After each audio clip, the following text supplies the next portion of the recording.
So I've got all these apples. I even have all these apples also and some more in the fridge. And I'm gonna juice them in this ordinary juicer, and then I'm gonna water bath can them. And some of these apples have spots on them because I waited too long to get going. So I will need to clean up these apples thoroughly so they're ready to juice.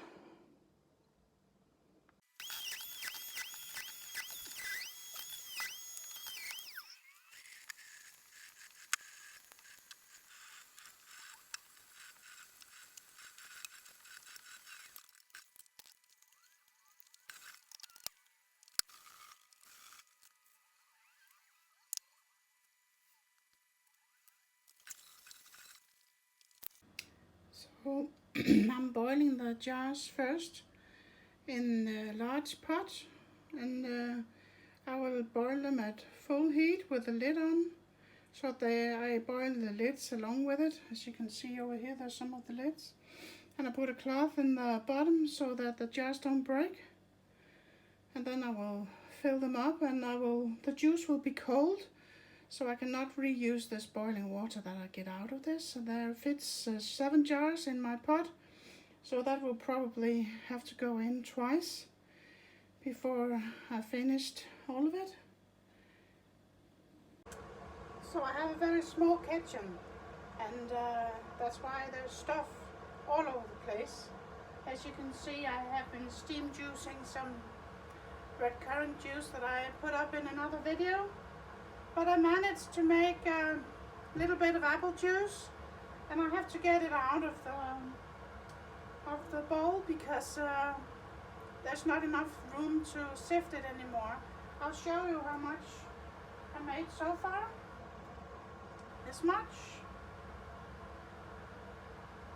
And I have 7 jars to fill. And I have other jars boiling on the stove. So I will start filling them up. And I use 1-inch headspace. This is not an approved recipe because it's just not. I found it in a very old American cookbook, so I do it this way. And I did it before and it works. So I just, like I showed you, I juice the juice. And then I put it in jars and I boil it for half an hour in the water bath. And I need to taste this juice also to see if I should put in some sugar, because some of the apples are very sour. So I need to check before I go any further. But I can just leave this until the pot is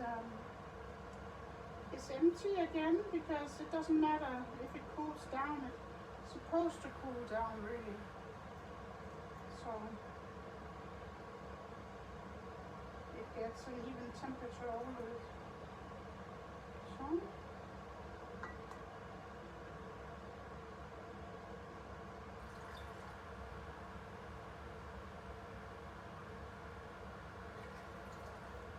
I very much like having juice like this on hand.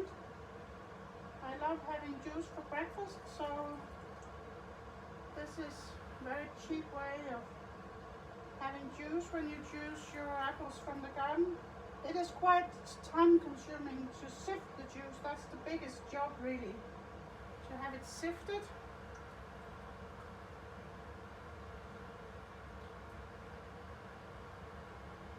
But I'm going through the effort because I like the juice.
should have tasted it before I then began to pan it. So maybe I should taste it before I fill the last jar.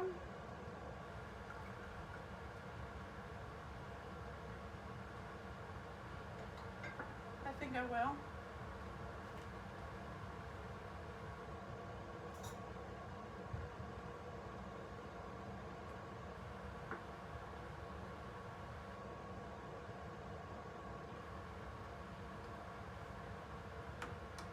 I will put in some extra sugar in this juice because it needs it. I normally wouldn't do that, juicing juice, but these apples are actually for making food after they are not supposed to be juiced, only the ones that are store-bought. But since there's only so much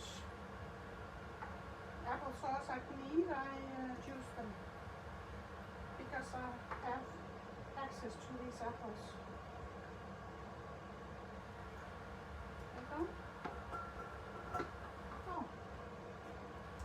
Now the jars in the pots are ready to take out. They have been boiling, and I'll just turn off the heat and take the lid off. Now they're ready, as you can see. So now it's 5 hours later and I'm done with the water bath, canning the apple juice and juicing it. So I'll show you, I got 22 pints, that's 11 liters. And I also have a few over here because there was not enough space at the table over there. So it's a lot of work to juice and can apple juice because you have to wait for the water to heat up, you have to wait for it to cool down a little bit, you have to mix the water with cold water sometimes for the temperature not to be too high when you put in new jars. But all in all, I'm happy about the result, and now I have apple juice for a long time. Maybe you want to try one day if you have apples in your garden, then I hope that you will enjoy. Bye for now.